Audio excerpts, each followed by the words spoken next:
Welcome everyone to Ventana Wildlife Society's The Condor Chat, which occurs every last Thursday of the month. So thank you so much for being here today.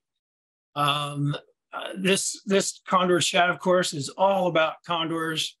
We're primarily focused in Central California in the field, working very closely with partners such as Pinnacles National Park, and take part in this multinational multi-organization effort across the Southwest and into Mexico.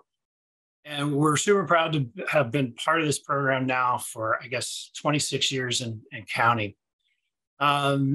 Lately, the field crew has been working very, very hard, as you know, gearing up for the new threat that bird flu poses, while also staying focused on the biggest threat that condors face in the wild, which is lead poisoning. Joe Burnett and the field crew today will share some exciting news, some bad news, and many, many updates. So without any other ado, let's turn it over to you, Joe.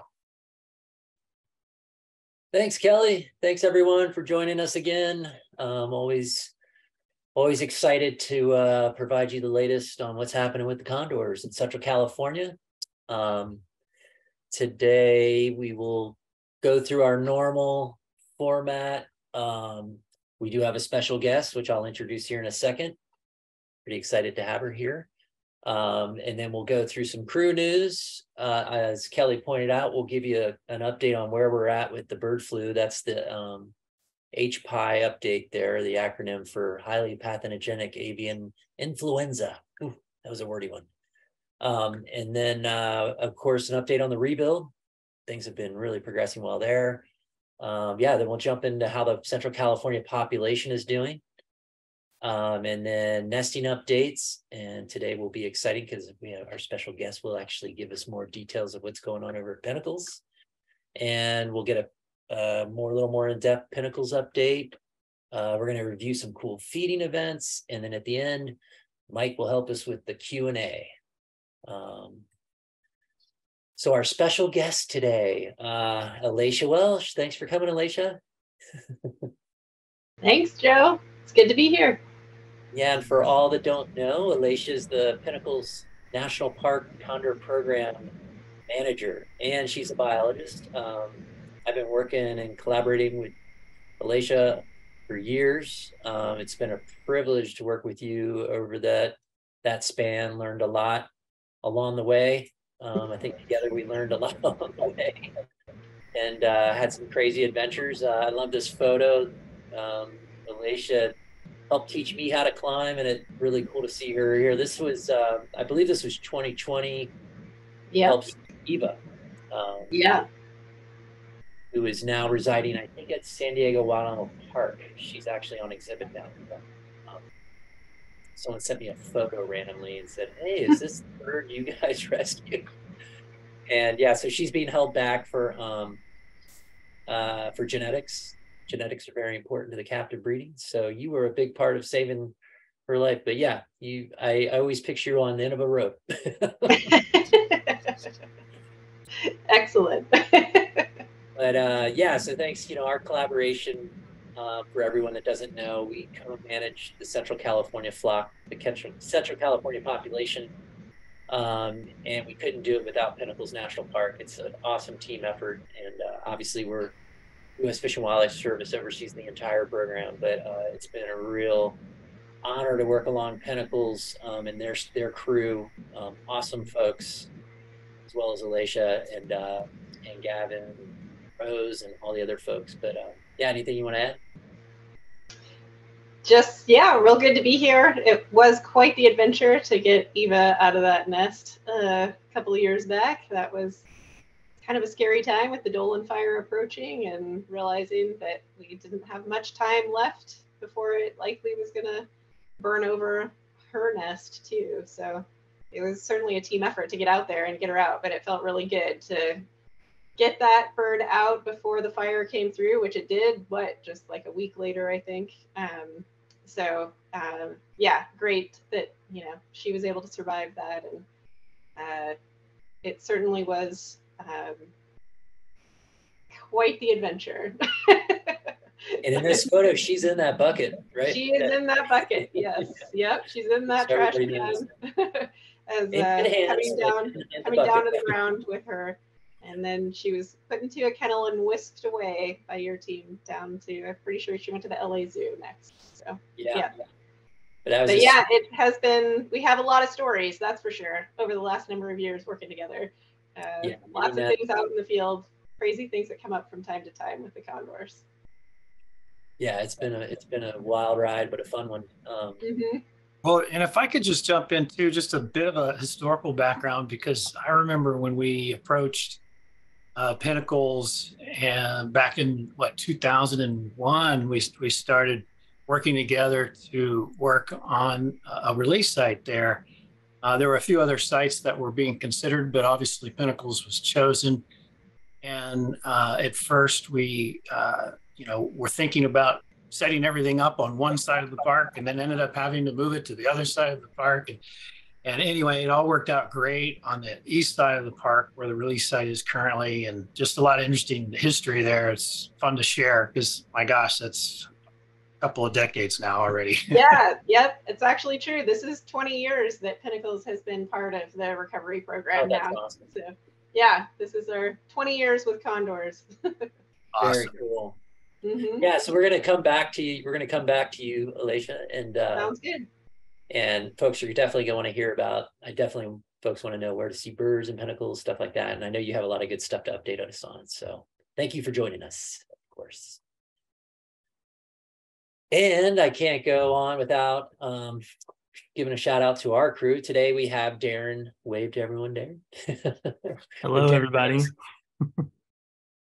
One of our condor biologists. We have Mike Stake here, another biologist here, manning the Q&A and all other things at Ventana. Kara and Danae are not here today. They'll probably be here next update. And of course, Evan is helping us now on a part-time basis with our GIS as a GIS specialist, and still providing us his very cool maps. So we're not losing Evan's maps. And we have a good one to show you today, actually. So pretty exciting. And again, a big shout out to Tim Huntington, continues to help us with our database, Calco Central database, and volunteering, and his amazing photography. He's big shout out to Tim. We had an exciting visit last month. We had a researcher visit, Dr. Jonathan Hall from Eastern Michigan University. We're looking to collaborate with him on some actually related to what Evan and actually Darren's background in GIS. So we're looking to do some potential research with some of the Condor GPS data with these guys. He's got 4 potential students, graduate students lined up, and Jonathan has worked with the Condor project in the past. So we're excited. We had him here for a field site visit and showed him and his students around, and it's always exciting to talk research stuff. Obviously that's real critical to the conservation of the species, and a lot of this research we do is really pivotal, really critical to what we're doing. So and understanding how to better protect the birds. So that was really exciting. Of course, HPAI avian flu update. This is the official Fish and Wildlife Incident Command. They are now giving us weekly updates on the progress of the latest is on the vaccine. So the Arizona, Utah condor population, nothing has changed there. That outbreak that happened has ended, knock on wood, and but unfortunately they did lose 21 condors in the process.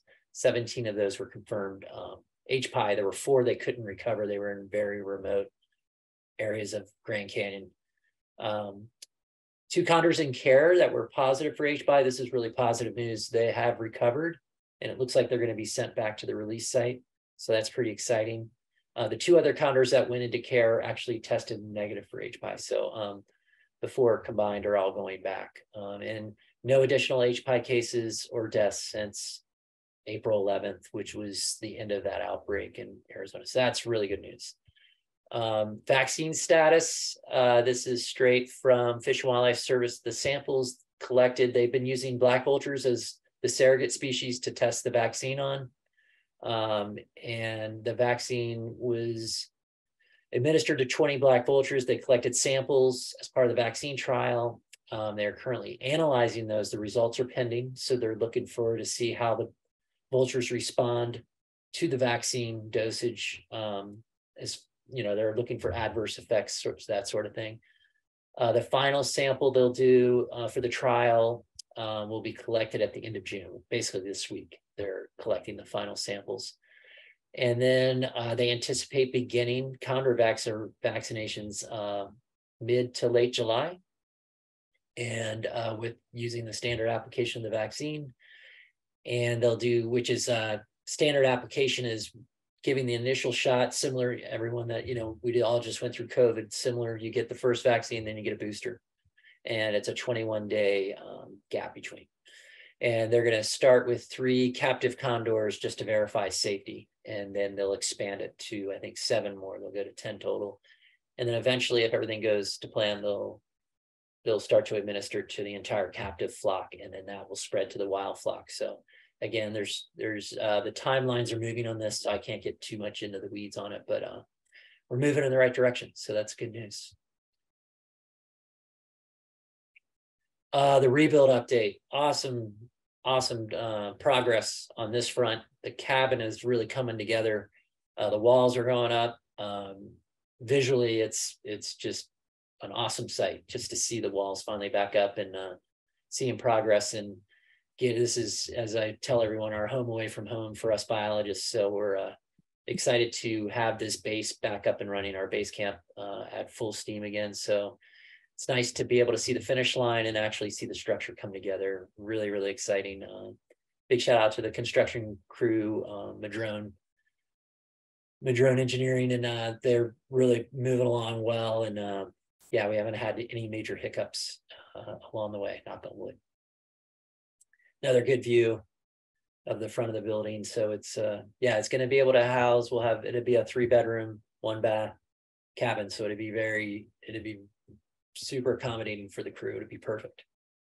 Some people viewing might be wondering why we're so excited about a structure, but you have to understand how remote this place is and how hard the work can be sometimes. So to have a location like this is just, such a big boost. Yeah, gonna be great. And the release pen has been officially approved by the Condors. They love it, just as we suspected. And yeah, so we're starting to get, we're working with the HPAI as well, but we're looking at some trapping. We might have to do some near-term trapping. We got some birds that have malfunctioning transmitters or transmitters that have stopped working. So we have a short list of birds we want to get. And yeah, the birds are getting very comfortable with the new flight pens. So that's what we want in terms of preparing to, if we have to trap a few birds for transmitters, it kind of greases the wheels, so to speak. And yeah, this is the crow's nest, or what do you want to call it, the condor's nest view of the from inside on the right photo there of looking out. This is where the biologist will be trapping the birds. That's all one-way mirror glass, so we can see out, they can't see in. So we can kind of sit in there stealthily and wait for the birds we're looking for to come in and trap them in a soft capture kind of way, basically try to reduce stress as much as we can. And everything, the whole design of this is really geared around the welfare of the birds. So, it's evolved over the years, but yeah, we take great pride in, making sure these facilities put the least amount of stress on the birds. We also had another visitor. This guy surprised me when I went down to check and grab some gear, and I let him stay. I let him have I put a little delay on my my visit to this part of the pen. But this was what we expected. It's that time of year, and the rattlesnakes have returned. But yeah, we keep our heads on a swivel up there. It is wild. It's a very wild area. And again, we share it with all the other animals. So I always feel like a guest there. And yeah, I let this guy be, and we'll come back another day and move him along. But yeah, it's definitely keeps you on your toes out there in the field.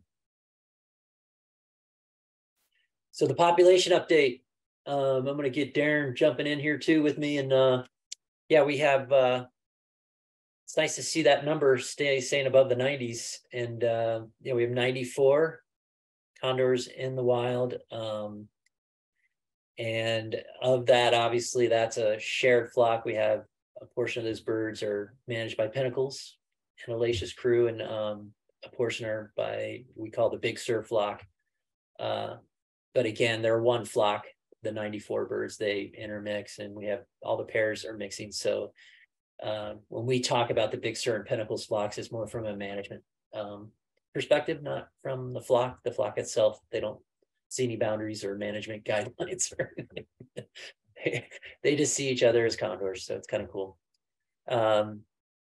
Yeah, so we have a lot of pre-fledged chicks, which we're going to get into here a little bit later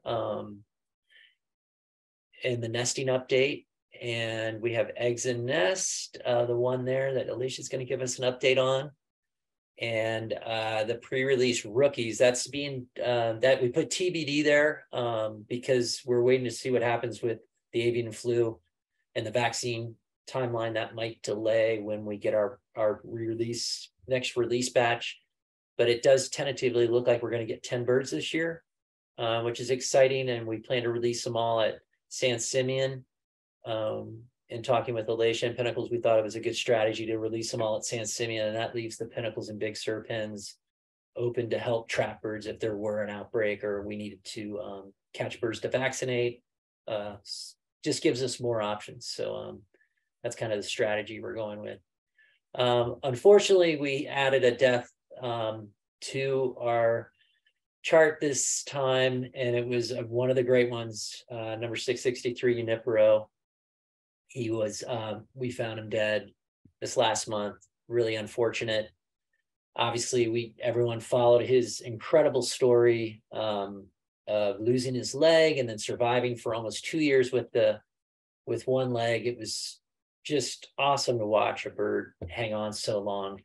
The necropsy is pending, so we don't have much more to share on that. It's just more to honor him and remember a really great bird. And yeah, Darren, if you have anything you want to add to, it's really crushed all of us on the crew when this guy passed on. Yeah, I mean, his death, like all the other birds we've lost, just hits really hard. But yeah, I know, like you said, Joe, I mean, his resilience through the leg injury and everything was so impressive. And I think, that's something that's really going to stick with us on top of all of his other, like all the other great memories we've had with him. I mean, he had a big personality. He did a lot through his life. So it's yeah, a special bird that we'll remember very fondly. Yeah, he was a wild fledged bird as a chick. He was one of our early wild fledged birds. So you always root for them as well. It's always tough to lose a bird that was born in the wild. But then he had moved on and started nesting on his own, and he lost right around the time he lost his leg, he actually lost his mate, 438, a Pinnacles female, and that was tough. And then yeah, it was just a string of bad luck. But then he just showed this incredible toughness when he lost his leg. We honestly were trying to catch him, and we just thought his days were numbered, and he just basically surprised all of us. So we've come up with a new term, Unipero tough. He set the bar very high for condors. And so, yeah, you can remember him as just remember how, I think I take away just how tough these birds are. That just their will to survive is incredible. So big shout out to Unipero. To flip side of that, we got some really, really cool news, and I'll let Darren take it from here. This is some pretty exciting news. Yeah, so just to kind of set the stage a little bit, we're going back to 2022 and talking about some of the fledglings here from 2022, and in particular this pair of 171 and 209, who during that time back in the summer of last year when we were watching nests out there, we had we really weren't sure what was going on with 209 and 171. 171 ended up being trapped by Alacia and her crew at Pinnacles, actually, because she was showing signs of lead toxicosis at the end of June. They tested her blood for lead levels, and she was high. And again, she was showing those symptoms. So she actually spent a while at LA Zoo going there for treatment. And was there for about 2 months, I think. I think she got re-released back into the wild in September of 2022. Went back out, joined 209, and we knew they were kind of together, but really had no idea they were nesting this year until we started seeing this untagged fledged bird in late fall and early winter starting to hang out with them and being fed by 171 and 209, which, yeah, I mean, just we were in shock. I mean, again, at that time, without having the genetics, we couldn't confirm that this untagged bird was indeed their chick. We thought maybe it was just another fledgling from another pair that could be begging for and accepting food from them. But yeah, recently we were able to, Pinnacles was able to trap this bird, gave it the temporary ID of 9010. And the genetics confirmed that this one indeed was 171 and 209's chick from a 2022 nest that they had, which was just, I mean, we were ecstatic, still are ecstatic for a number of reasons. Because, the big reason, and Alacia remembers climbing into her nest years ago, and we just kept finding failed eggs and infertile eggs, one of her eggs crushed. And we thought she was one of the bird females that was the most impacted by the DDE-induced eggshell thinning. And I remember many of those nest entries with Alacia, and it was just disappointing. We were all rooting for her. And to have her, really, again, statistically, we looked at our data, like this females just never laid a good egg, or just had really bad luck. And to have her lay this healthy egg and have this wild chick be her own is truly a miracle. I mean, to me, I've done a deep dive on her data and her egg data, and it's a pretty incredible story. But we were talking about it, the slide before, the resiliency of these birds and how tough they are and how they can bounce back is just unbelievable. And this is proof in the pudding to me. It's just another incredible story of how these birds can bounce back. Yeah, I mean, we're all amazed, and totally agree. I think miracle is the best way to describe it, Joe, with how this happened, how it came about. But yeah, so this chick that's confirmed to be this fledgling that's confirmed to be 171 and 209s is, its real stud book number is 1180. It still has that temporary ID of 9010 until we can trap it again and give it its proper vinyl, but we do know that bird as 1180 moving forward. Yeah, and along similar lines, another fledgling from 2022 that Pinnacles trapped recently and gave the temporary ID of 9009. They were able to confirm through genetics that bird was indeed Condor 1145, who was raised by 569, who was a Ventana bird, Phoebe, and then Pinnacles Condor 589. So yeah, just getting more news here about some of these temporary IDs we've given to 2022 fledglings and confirming who they really are. It's been awesome. Yeah. Big shout out to Alacia and crew for catching these two untags. Yes. Yeah, it's never easy, right, to get these untags, right, Alacia? It's true. They're wily. They don't like to go in for the normal food like the other condors do. So often we catch them in a trap that doesn't even have any bait in it. They just wander in. We get to close it behind them. I know, it's interesting, but yeah, that was big. I want to give big kudos to 209, whose name is Shadow, because for 2.5 months and 171 Traveler's absence, he was taking care of that chick all by himself. So that was pretty awesome part of the story too. Yeah, and so he had to do double time on the feeding while she was gone, and she came out of the wild in June, and we estimated the chick was probably a couple months old. So at that point, they're thermoregulating on their own, and it's just a matter of keeping up with the food because they're growing so fast. So 209 was busy, and fortunately, he's the big dog on camp. He's the top dog, so he was probably just doing rounds from the carcasses, and he did a good job. I mean, it's amazing. So yeah, and she was able to get back out right before the chick fledged, which probably helped a bunch. I'm sure Shadow liked the relief, was glad to see her again. So where have you been? Exactly. I'm sure he was wondering. He's probably like, did you go to Southern California or something on a big trip? Or yeah. Well, Here we go, Darren. Yeah. So yeah, moving into our nests for this year, 2023 nesting update. Yeah, as Joe mentioned earlier, there are 4 nests that we're managing, that Ventana Wildlife Society is managing out here on the coast. So the first pair that we'll cover here in a minute is 646 and 204. Their chick, we recently got some stud book numbers for them. So yeah, their chick is 1204, and we're expecting that bird to fledge in late September, around September 23rd. Condor's 538 Miracle and 219 Puff Daddy. The stud book for their chick is 1229. We're expecting that bird to fledge in around October 6th. Pinnacles bird 550 and Ferdinand VWS managed Condor 652.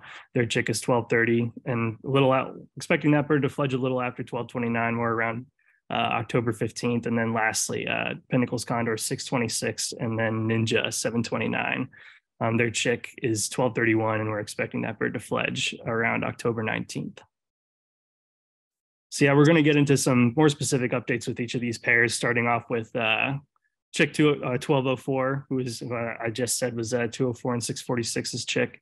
Joe and then Tim Huntington have been able to check out this nest a couple times in the past month, and it's really hard to see into the tree, but we're based on the parent activity.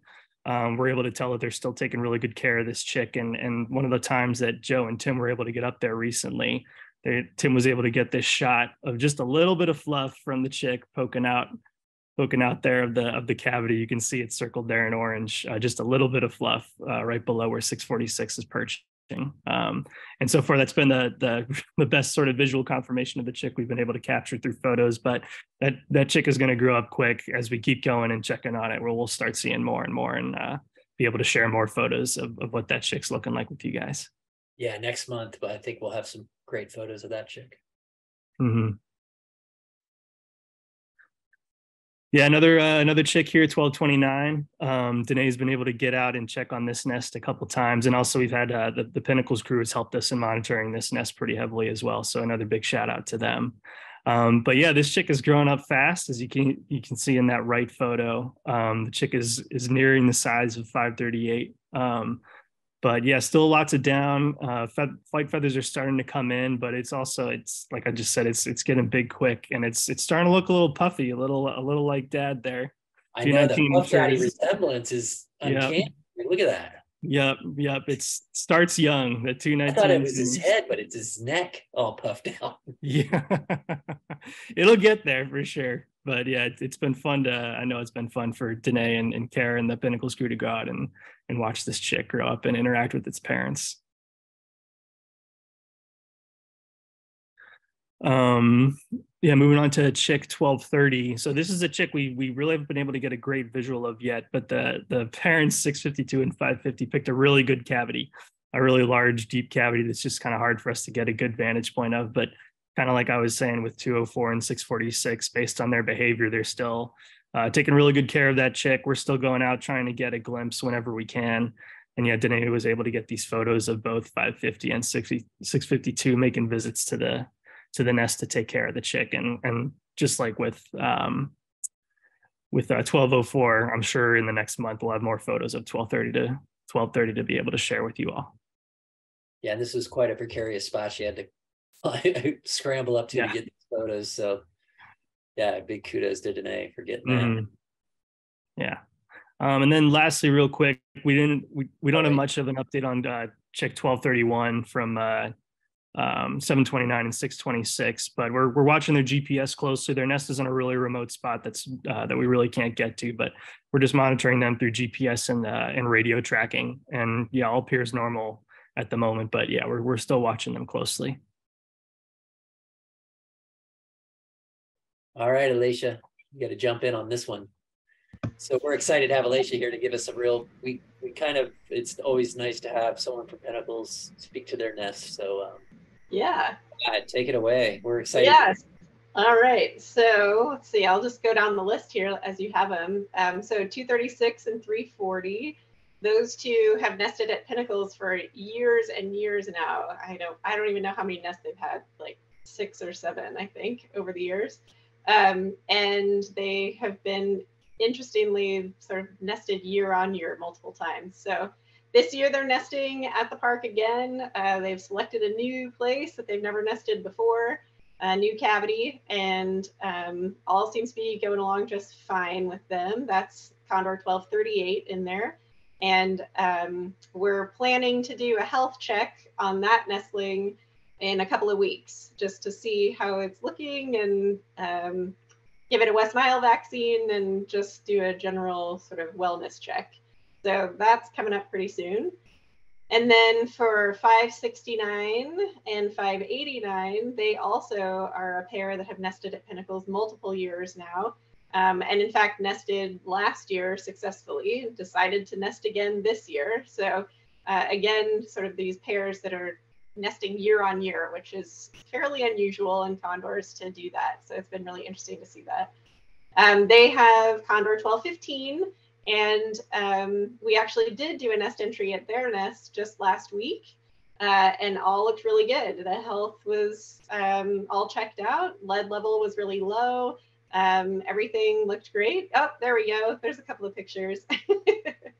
So there's 569. She was in the area. And then in the nest, getting little 1215 packaged up, ready to go. We actually don't handle in the nest. We put it into a little bucket and took it down to the ground. But this is in the nest itself, getting 1215 ready to go. And that's my crew member bros there with the little guy. So pretty cool. Everything looked great. All checking out as far as the overall health. And if you have never seen little condor toes before, they're just the cutest things. Such a great picture. There's the little chubby little toes.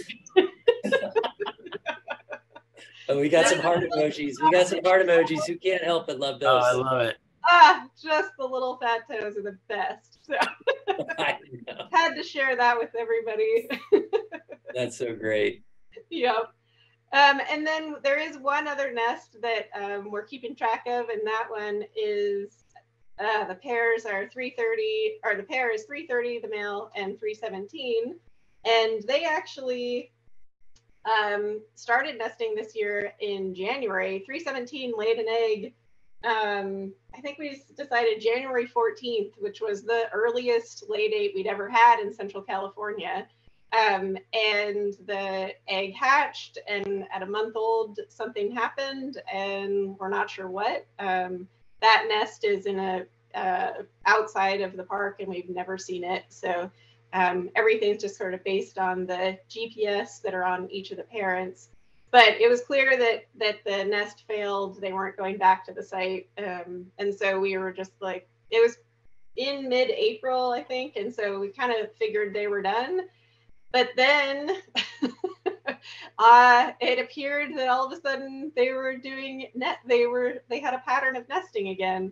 And so we kind of kept watching their GPS just to see, like, are they actually? And it's continued to be a very clear incubation pattern with their GPS. So we've decided that, yep, they laid another egg May 18th, which is pretty interesting because that is the latest date we've ever had an egg laid in Central California. So this year, 317 managed to lay both the earliest and the latest eggs we've ever had for the whole flock, like since nesting began in Central California. So yeah, no, and she's an older female.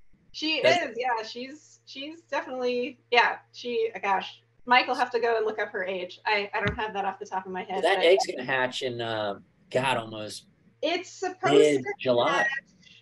Yeah, exactly, mid-July.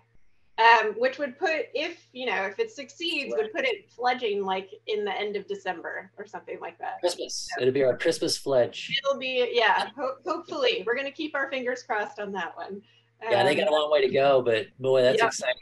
It's always nice when they double clutch. Yeah, really amazing. So it was certainly a surprise to us that they ended up nesting a second time this season. Oh, that's great.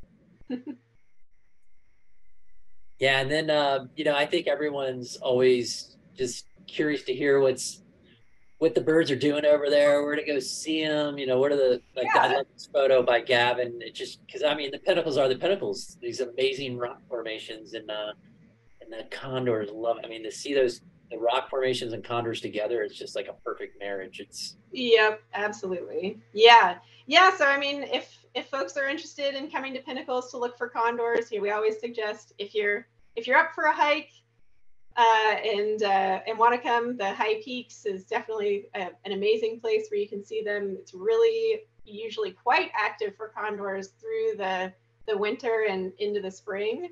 For whatever reason, we just tend to see a lot of them up in the High Peaks throughout those seasons. As we get more into the summer and fall, the condors just seem to wander a bit more. They don't spend as much time within the park, and it's also really hot here during those times. So I don't recommend as much coming to search for condors in the middle of summer, unless you really like to start early and are willing to start hiking at about 6 a.m. in order to be off trail early.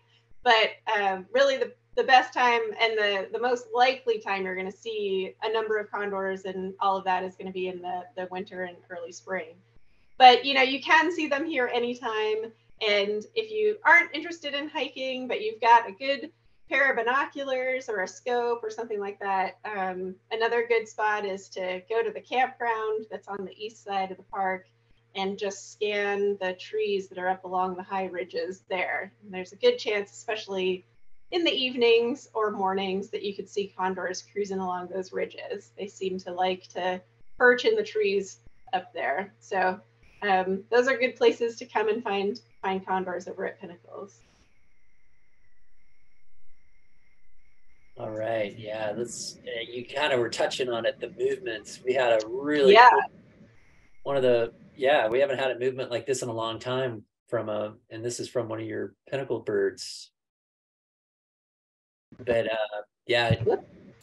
maybe you could talk. I mean, I like this bird in particular. It is one of the wild fledged. What's the background? This was one of So 1027 is one of 340 and 236's chicks. So fledged in 2020. So that bird's just 3 years old. And she apparently has decided to start to travel. Back in May, she left this area and went down to Southern California, and then has joined up with the condors down there and is just cruising around with them. So seems like she's spending a lot of time in the Southern Sierra, but has gone as far north as pretty much Kings Canyon National Park. So really spending quite a bit of time there. Still hasn't come back yet. So, we'll see if she just decides to move down there or if she's going to come back sometime. But, it'd be really interesting if she came back with some of the other birds. So, one of these days we expect to see that kind of movement, but we just haven't seen it much yet. Yeah, and I think there is precedent. We had two big surf females, 161, 192, traveled down there and ended up staying down there and became two of the top breeding females for that flock for a long time. They paired up with some of the big males down there. But so this map is just daunting. I mean, you think of the terrain and it's always that age, that 3 to 4 year old birds that we see make these huge, well, like 3 to 5 year olds that just make these massive flights. But it just, to me, it shows the potential. I think we're just scratching the surface on what these birds can do. I think when we have hundreds of birds in the wild, these are going to become commonplace, these type of flights. And eventually they might just start jumping the valley, just jumping the Central Valley. Instead of hooking down, they'll just go straight across. So they do that. They see similar movements with Andean condors, and they just take the shortcut. They just go straight across down in South America. So this is wild. So it'd be interesting to see if she comes back. We haven't seen as much movement with birds coming from Southern California up this direction. So hopefully she will, like you said, bring some tag-alongs with her. Yeah. Yeah, and I just want to give a big shout out to Evan for making this map and putting this together.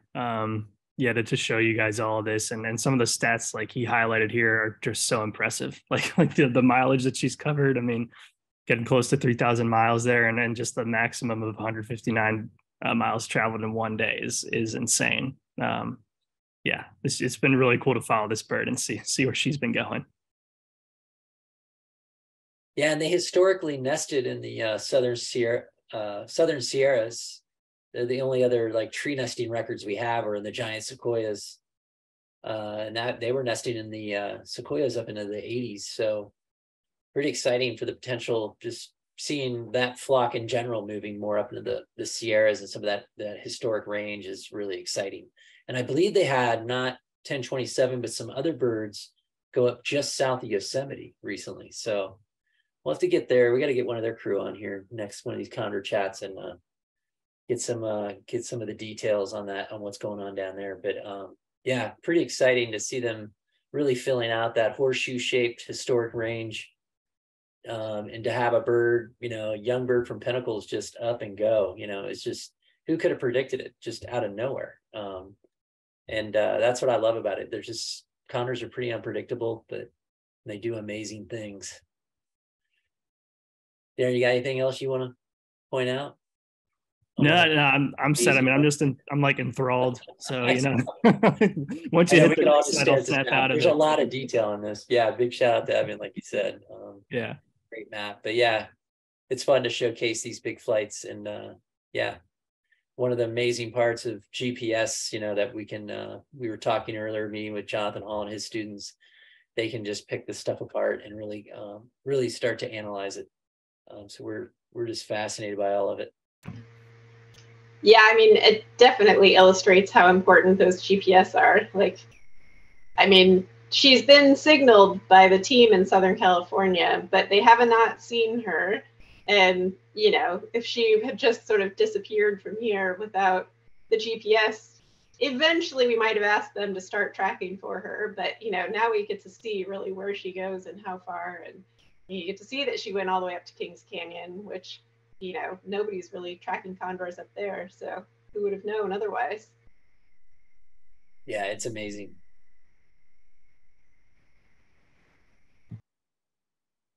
So this is pretty exciting. The seafood buffet.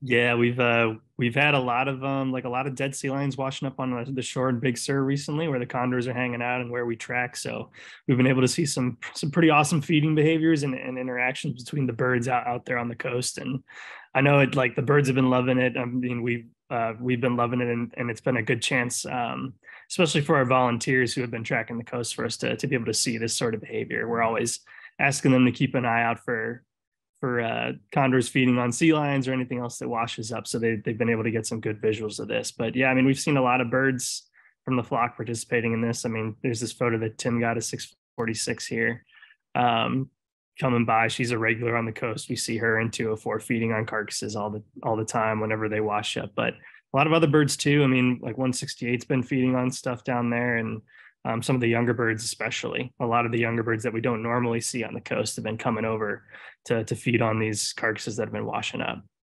Yeah, I love the size perspective between 168 and that turkey vulture. Yeah. An idea when people ask how much bigger is a condor than a turkey vulture, it's almost 3 times as big. Yeah, it's pretty clear to us because we watch them all the time. But when people ask, what's the difference between a condor and a turkey vulture, that photo pretty much captures it right there. Mm-hmm. Similar lifestyle, they're doing similar things. That turkey vulture will sit there and wait for the condor to get done and then go in and pick away at the carcass too. But they each have their own little niche. Yeah, we think there's. Oh. Hey Joe, I just wanted to cut in. There's a lot of great questions going in the chat about the algae bloom. Yeah, I was just gonna. That's what it just. Yeah, I'd like you to get into that because that's it's an unfortunate side, of course, from the sea lion perspective, but of course the ecological balance of life. This is what it's all about, and the condors take advantage. and they are able to eat this without being affected for the most part, right? Yeah, it was something we were worried about early on when the birds first started feeding on the coast in 1999. We started releasing in 97.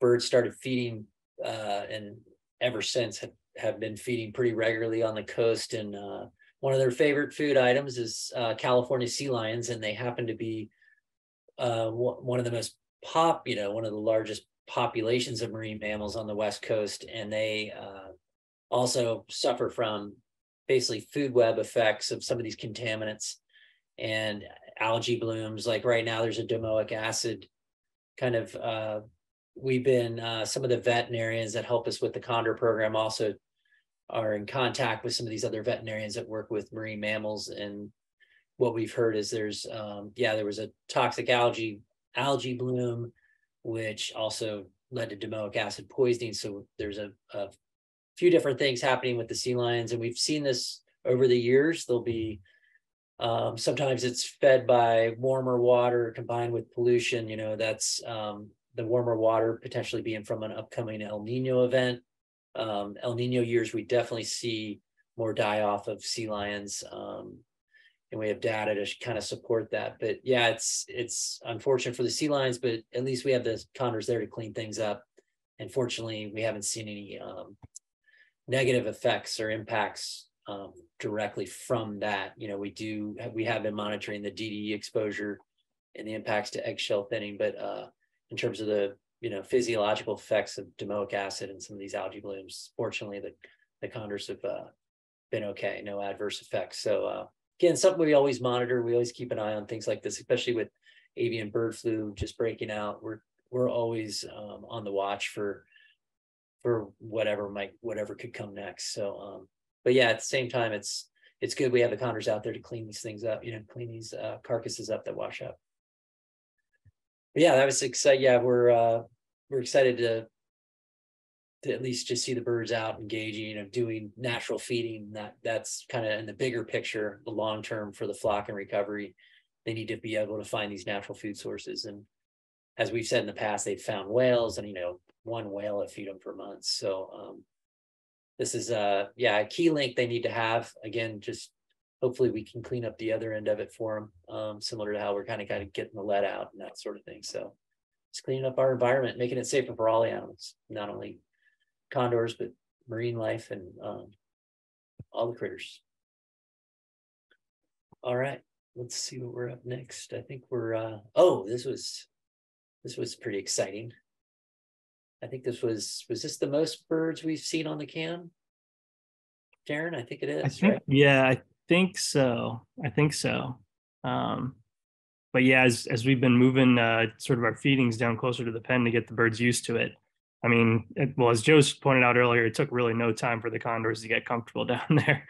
And I think just over a week ago now, a little over a week, maybe 2 weeks ago, I guess. But yeah, we had a pretty big feeding event. Yeah, 50 condors observed on the live cams feeding on the carcasses we put out, which isn't just crazy. I mean, a big shout out to all the biologists and our Explore Cam viewers too, who were following these birds closely and keeping track of all the birds that were showing up. Because it was a feeding frenzy. It was awesome to be able to see that. It reminded me of the sort of pre-Dole and Fire feeding days when we'd have like frenzies up there regularly. So that was really cool to see. And I mean, one of the coolest parts was getting some newcomers to the slope, birds that we hadn't seen before. So 1145, who I had mentioned earlier, is still wearing that temporary ID tag for 9009. She showed up, was one of the first birds to make it, or one of her first times to the slope among these birds who were showing up. 1085, who was released from San Simeon. Wild Bill. Yeah, Wild Bill. Yeah, released from San Simeon this past fall. This was his in that time. This was his first visit up there. So yeah, it's I think that was cool because he was the last one to go out. Remember all the other three ran out of the pen, and he kind of slayed back, and then he kind of went out at the end of the day casually. Yep. Yeah, it was cool to see him show up. I'm always been rooting for old Wild Bill. Yeah. Yeah, so I think with his appearance there too, I think that's 3 of the 4 birds that we released from San Simeon that have now made it to Big Sur and to this feeding site. So we're still waiting, I think, on 1087 to make it up there. But yeah, the other three have made it, and yeah, Wild Bill is now fully integrated. Is a He is. He definitely is. He's right in with the whole crew. It's pretty awesome.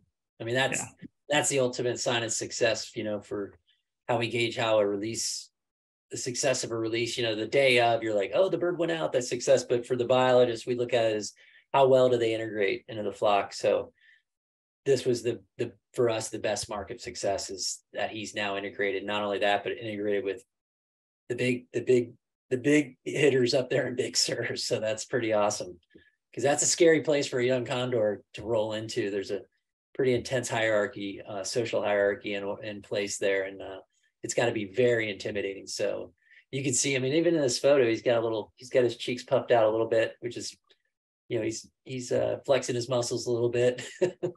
Not too much though. You don't want to flex them too much. Oh yeah. Or there will be a bird there to put you in place very quickly. Yeah, and then just another bird who's definitely been to the Big Sur site before, but who we see there very rarely is Condor 747 Boeing, she was actually released. She's a Ventana managed bird, was released at San Simeon, I think in 2016. But yeah, she's been over at Pinnacles really and had a lot of success over there. She's been raising chicks. And mostly hangs out over at Pinnacles, but yeah, came over for this massive feeding event. But yeah, it's been over a year since she's been to Big Sur, so it's cool to see her come back. Yeah, the word got out or something. I mean, that many birds to show up, right, Alacia? I mean, that's pretty rare. We have that, so they must have been. We always joke about how they communicate, like, "Hey, there's a big party on the coast." Right? Yeah. How do they know? It's one of the mysteries. We'll never know how they send smoke signals or something, but they know for sure. I wonder too if they just don't see any birds around. They're like, something's up. They're like, what's going on? Where'd everybody go? You know, they go looking for them. So, but yeah, it's pretty cool. Oh yeah, and Darren hit this. Big shout out to our volunteers. The tracking program has been a huge success. The crew, you know, Danae's been doing a ton of work, and Darren and everybody's been training them, and they're just really great folks. And they're all kind of cutting their teeth. Really, you know, Pinnacles has a great volunteer tracking program they've had going for years, and we've kind of modeled it after that, and it's been a huge success so far. So big shout out to the volunteers, and of course our explorer.org cam viewers. Can't say enough. You know who you are. And we appreciate all the comments and all the observations everyone makes. And yeah, it's pretty awesome. So yeah, I can't do this work without volunteers, right? Yeah, I mean, yeah, absolutely. Like they've been such a huge help to us. It's been a pleasure like working with them and teaching them everything is like with tracking the coast and engaging with folks through explore.org. I mean, yeah, they've brought a lot to the table that I don't think any of us really anticipated. And it's been cool to see everyone get so engaged and be so involved. Yeah, big thanks. Yeah, I mean, Alacia, you guys have had some tracking volunteers on, like Joseph Belly, right? He's been on for 15 years. 20 Yeah, close to that. Mm-hmm. Yeah, it is like you said, Darren. People bring things to the table that you just have no idea, and it is really special just to be able to, you know, connect with folks on condors, but also just get to know them over time. And you know, the amount that they contribute is well beyond just the getting out and tracking condors. Yeah, pretty awesome. All right, we did the questions. It sounds like we got some questions on there, Mike. What do you think? Yeah, quite a few, and unfortunately, I haven't been able to answer very many of them. So we'll try. So, yeah, and we got a here, so I think we might do okay. Yeah, and great comments too. Thank you, Condor Crew. Thank you, Alacia, and thank you to the 138 participants of this Condor chat. Nancy wants to say, Alacia, thanks so much for saving Eva by herself. She tells most of the Condor story at Safari Park. Alacia, you have a full service operation there.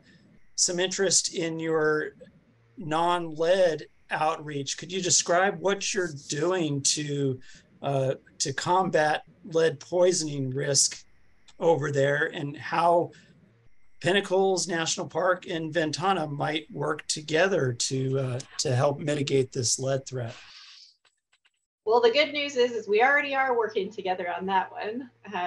Have been for many years. Of course, we've all identified that as the number one threat for condors, and have been continuing to try to figure out what the best ways are to tackle that issue. And so it's great to have such good partners as we deal with that, because there is no one thing that works, right? So it's definitely a team effort, lots of different organizations and people working together to try to figure that one. As far as Pinnacles specifically, we have a non-lead outreach specialist who interfaces with hunters, the hunting community, ranchers, both just in our immediate community as well as sort of larger events.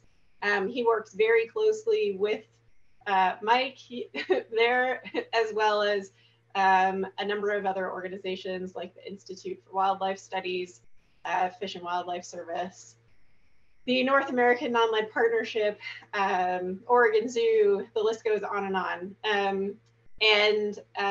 You know, we all sort of put he in particular is contributing as much as possible to some of the planning documents of how we kind of move this forward, as well as on the ground talking to people, just kind of spans the whole thing there. So those are some of the things that we do for addressing that issue in particular.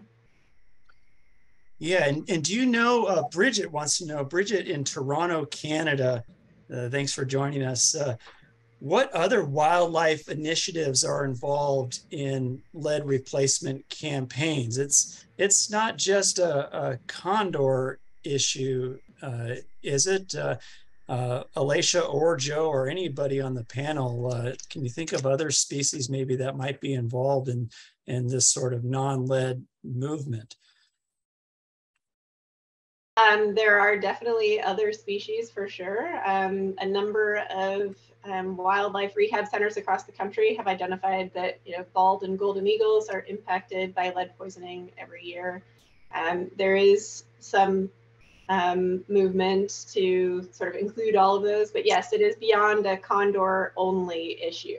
It does impact lots of wildlife outside of condors and beyond just birds as well. But I'll pass it over to Joe or Mike or whoever if you want to carry on that thought. But yes, there is a lot more than just condors.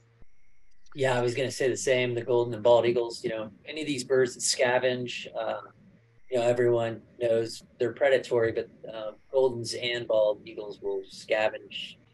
They're pretty opportunistic if they have to. So that's also an opportunity for them to ingest this fragmented, these small chunks of lead bullet left behind, spent lead ammunition. You know, historic, you know, we know waterfowl were heavily impacted and they switched to steel shot.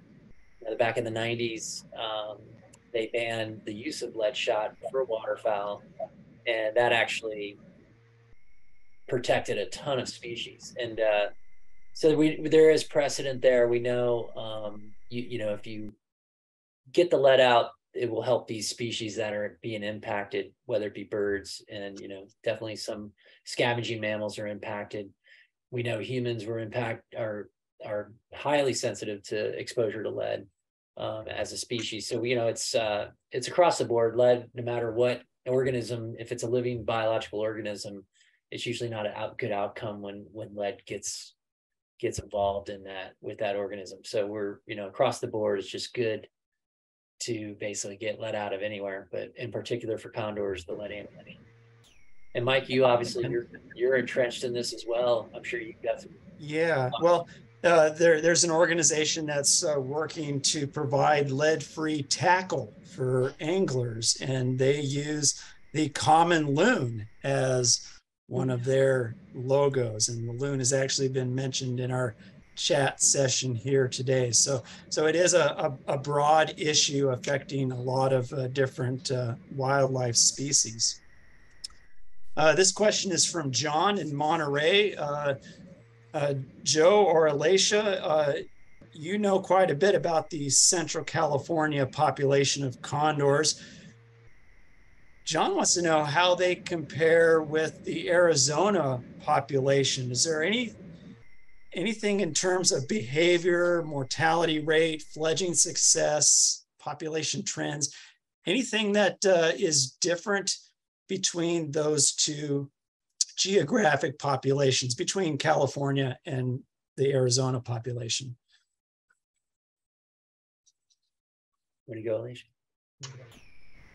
I will say I do not keep track of the Arizona population numbers to the same level of accuracy as I do ours. So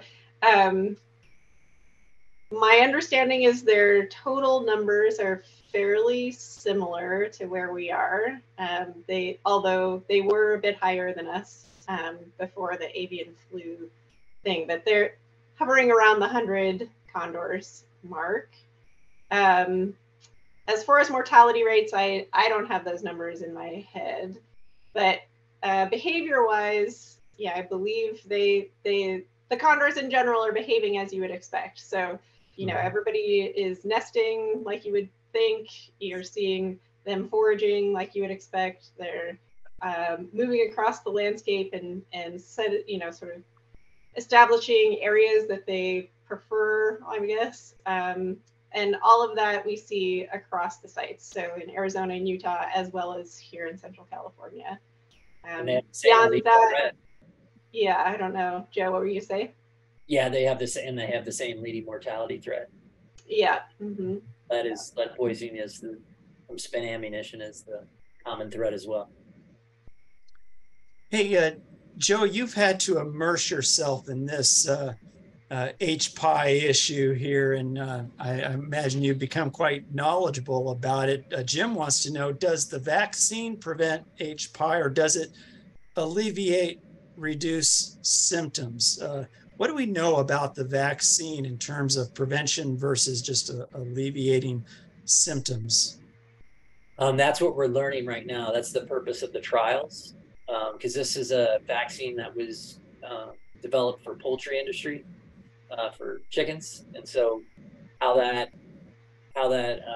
translates with vultures is a question we're trying to answer, and that's the purpose of the trials right now that are being done with black vultures, and then what I touched on it earlier in the chat, and then that will be expanded to condors. So as the data comes in, we'll know how well the vaccine is working, or if it's not working. You know, all those questions are going to be answered here in the next. So by next update, we should have a lot more data on that coming in. We're right on that precipice of that, finishing that first round with the black vultures to kind of see what kind of responses they've been getting. But as of right now, we just don't know. All those results are pending. So we'll look forward to how this situation develops in our July 27th edition of the Condor Chat. Alacia or Joe, as managers of these populations or subpopulations, if you have a chick that is fledging in December, does that pose any sort of concerns or worries, maybe with weather? Does time of year fledging present any concerns to either of you? That question comes from Christine. I don't think so. And Alacia can jump in too. I think the fact that they have mom and dad watching out for them, I mean, the biggest challenge would be the weather. But, seeing where this nest is over east of Pinnacles somewhere, in that area, the weather's not, they can definitely get harsh weather, but it's a little lighter than what they might get on the coast. Some of those big storms that come into the coast range can be a little bit dicey, but the fact that they have mom and dad watching out for them is a huge thing, and we've released birds in December and they've done well. So that time of year, it's weather really, I would say, is the biggest challenge, that the biggest threat to those birds fledging at that time. What do you think, Alacia? Yeah, I agree. And I think really, for condors, really, the Central California area is pretty mild, considering, condors in Arizona and Utah, like in December, it's very snowy there. Even November. So, I mean, I think they are seeing condors fledging out of nests when it's potentially even snowing. And condors really seem to do fine, actually, even in pretty cold settings. And I mean, they're quite remarkable, I think, because like here it's 110 degrees in the summer, and and they seem to do fine with that. And then in the winter, when it's down to below freezing, they're also fine. So I don't think there's a real concern with the fledgling in December. Yeah, like we're seeing up north, they're getting inundated with rain. These birds are, and they're flying. Chris West will tell me, like, I saw him flying in the rain the other day. I was like, wow, I knew that. We knew that from Big Sur, but he's seen on another level up there. That's really interesting. That we know historically as a species for millennia they inhabited these pretty harsh environments, so they've adapted really well. And again, yeah, I think the help of mom and dad, I think that's really the key for a lot of these chicks. Yeah, and from what I've learned about condors is they just seem to be able to handle just about anything. They are very tough and resilient, and bring on any kind of weather condition. They seem to almost seems like they enjoy some of that. So, they almost thrive in it in a weird way. Yeah. So they're going to be all right. We just hope they fledge. That's all. We just want them to fledge no matter when it is. Thanks so much, everyone, for joining us. Alacia, as our guest, we always appreciate hearing from you. We appreciate our collaboration with Pinnacles National Park, such a valuable collaborator for this recovery effort. And Joe, I'll throw it to you to introduce our next Condor Chat and any final words. Yeah, so Mike hit on it. We got our next one coming up next month, July 27th. Same time, 4 p.m. Pacific Standard Time. And I love this photo of 168. He was given his name Beak Boy when he was in captivity. He was cross-fostered by Andean condors in captivity at LA Zoo, and they're a little bit stronger. And during the rearing, one of the parents accidentally, while during feeding, broke his beak, and right past where the beak ends. And the LA Zoo and the veterinarians were able to heal his beak, but he has this really clear, for us biologists, you notice it right away. There's a little indentation coming from his nares down to the tip of his beak. And that I can see that a mile away out in the field, and I know it's Beak Boy, but yeah.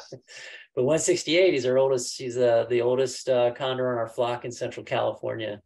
And boy, what a great bird. And 26, how old? Yeah, so he was born in 97. So he's coming up. Yeah. 26 years old. Wow.